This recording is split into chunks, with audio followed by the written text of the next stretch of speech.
Guys, kaya na po kayo ng mini donut. Sarap-sarap. Ay, kaya nga pala, hindi nga pala kayo mga katikim eh. Oo. Panoorin nyo na lang po. Baka may mag-correction. Shout out Sir Kamu. Salamat po. Salamat po sa kakulitan. Ngayon po, hindi ko alam kung ano ang pwedeng ilagay na... Ay, ang galing naman.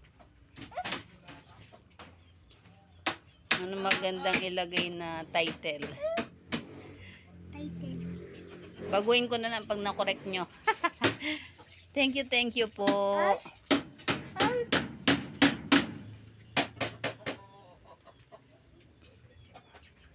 Mini donut.